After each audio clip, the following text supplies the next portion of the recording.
Hello everyone, welcome back to our channel Bond of Learning. आज हम इस video में एक बहुत ही इम्पॉर्टेंट जो टॉपिक है वो डिस्कस करने वाले हैं।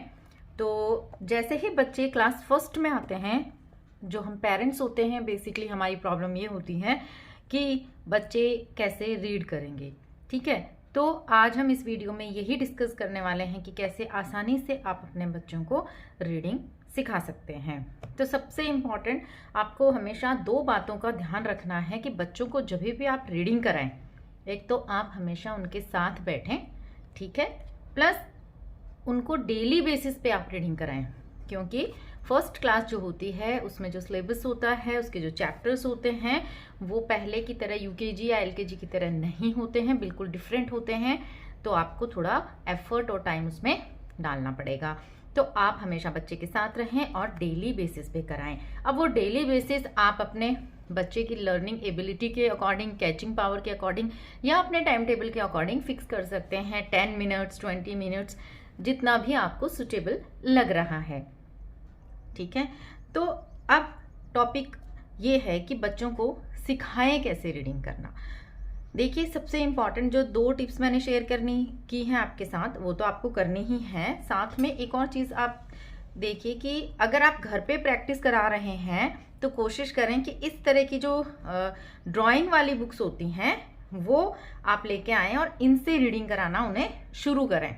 ठीक है, और अगर पहले से उनकी बुक्स में जो चैप्टर्स हैं, बहुत सारे स्कूल्स में तो ऐसी ही बुक अवेलेबल होती हैं जिनमें बहुत सारी सुंदर सुंदर पिक्चर्स होती हैं, जिनकी हेल्प से बच्चा क्या है अपने आप को कनेक्ट कर पाता है रीडिंग की ओर, तो वो होती ही हैं। बट अगर नहीं भी है या कम पिक्चर्स हैं तो इस तरह की रीडिंग वाली बुक्स आप लेके आ सकते हैं, जिनमें कि बहुत ही सुंदर सुंदर सी ये ड्राइंग्स होती हैं, जिनसे कि बच्चा आसानी से रीडिंग करना सीख सकता है। अब देखिए, जैसा कि मैं अपने हर वीडियो में बोलती हूँ कि हमेशा हमें जब बच्चों को कोई भी लर्निंग या टीचिंग या रीडिंग करानी है तो पहले उनकी जो प्री लर्निंग है उसकी हेल्प से ही हमें आगे बढ़ना होता है। ओके, तो शी बच्चे आसानी से रीड कर लेंगे। मैं जस्ट एक एग्जाम्पल ले रही हूँ कि कैसे आप करा सकते हैं। इज आ जाएगा बच्चों को। अब ये हो सकता है कोई बच्चा पढ़ ले और किसी को नहीं समझ में आए, ठीक है, तो आप इसको इस तरीके से बता सकते हैं। वर्क एक वर्ड है, उसको स्प्लिट कर देंगे बीच में से आईएनजी, और साथ में आप ये भी बताइए कि आईएनजी जिसमें भी आएगा किसी भी वर्ड में लास्ट में, तो उसका प्रोनाउंसिएशन इंग बन जाता है। जैसे वर्क, ठीक है, अगर ये सिर्फ WORK होता तो it is work, but ING लग गया है तो ये बन जाएगा वर्किंग, वर्किंग। ठीक है, ये के साथ आईएनजी लग गया, बन गया king, working. Okay, in the kitchen, in the kitchen, तो यहाँ पे जो टी है वो हमारा साइलेंट है। अगर बच्चे को प्रॉब्लम आती है, जैसे कि एक सेंटेंस में हमने कुछ वर्ड्स देखे हैं जो थोड़े से टिपिकल हो सकते हैं किसी बच्चे के लिए, तो आप उनको 5 टाइम्स रिपीट करवा सकते हैं अपने साथ। ठीक है, she wipes up the eggs, ठीक है, तो ये होता है वाइप्स, WH का साउंड व बन जाता है और ये बन गया wipes. Okay, she mixes sugar, butter and flour in a bowl.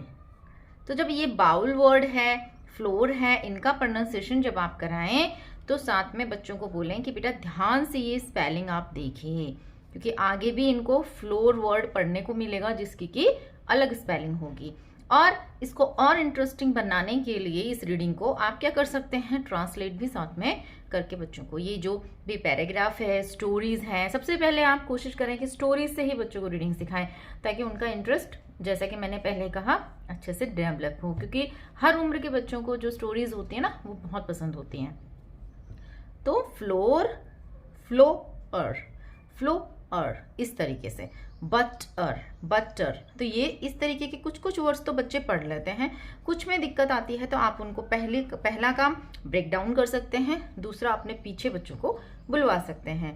Then she puts, put बच्चों को आसानी से आता है, पर जब एस लग जाता है तो उसका साउंड हो सकता है बच्चे इस तरीके से बोलें, पुट एस, पुट एस, कोई दिक्कत नहीं है। शुरू में आप उनको पढ़ने दीजिए, बट साथ में करेक्शन भी आपको कराना है कि बेटा ये पुट तो आपने सही रीड किया है, बट ये पूरा एक साथ जब पुट के साथ एस लग जाएगा तो ये बन जाएगा पुट्स। ये पुट एस नहीं है, पुट एस नहीं है, ये पुट्स है।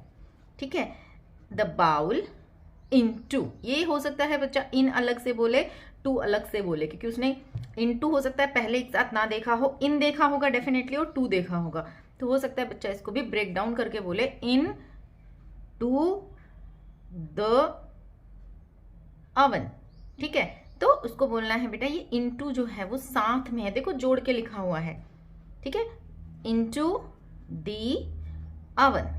Okay, into the oven. अब ये दी और द, इसका भी बहुत कंफ्यूजन होता है बच्चों को कि द बोलें कि दी बोलें। तो सिंपल है, अगर आगे का वर्ड है वो अगर कॉन्सोनेंट से शुरू हो रहा है तो हम इसको द बोलेंगे।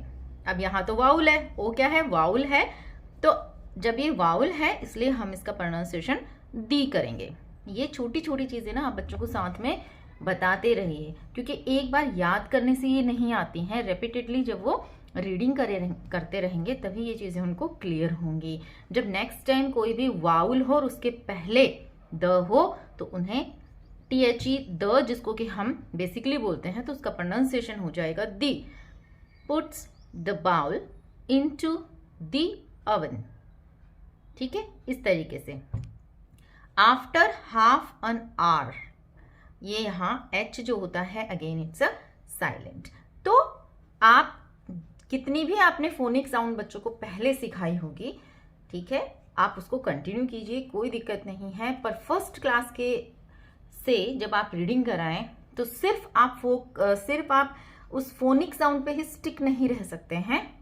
ठीक है, उसके लिए आपको प्रैक्टिस चाहिए कि छोटी छोटी चीजें साथ में आपको बच्चों को गाइड करनी ही करनी है। जैसे लास्ट में ING आएगा किसी भी वर्ड के, 3-4 बार बच्चा ऐसे वर्ड्स देखेगा ना, वो ऑटोमेटिकली उसको कैच कर लेगा। दूसरा, कहाँ कौन सा वर्ड साइलेंट है, कहाँ किस पे, जैसे आर लास्ट में आ रहा है तो हमें उसे पूरा आर बोलना है कि कम उस पे स्ट्रेस देना है। ये सारी चीजें आप बच्चों को साथ साथ बताते रहिए। The house is full of the lovely smell of a freshly baked cake. अब ये lovely है, ठीक है, तो लव, LOVE लव, उसके आगे LY लग गया लवली, तो ये LY भी जहां जहां लगेगा उसका साउंड होता है ली। क्या साउंड होता है? ली। ठीक है।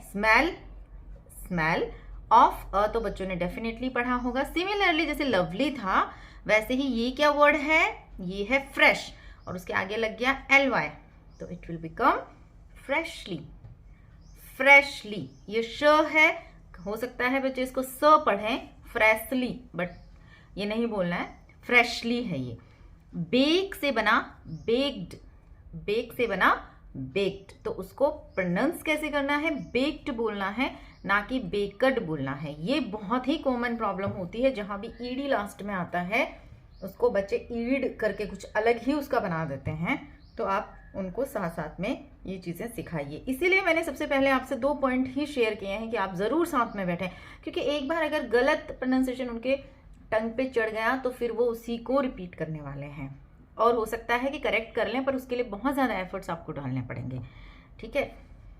देन केक, तो ये एक सिंपल सा मैंने जो पैरा है उसको रीड किया है, उसकी हेल्प से आपको कोशिश की है समझाने की कि कौन कौन सी छोटी छोटी चीज़ें हैं जिनसे कि आप बच्चों को रीडिंग कराना आसानी से सिखा सकते हैं। मिलती हूँ आपसे अगले वीडियो में।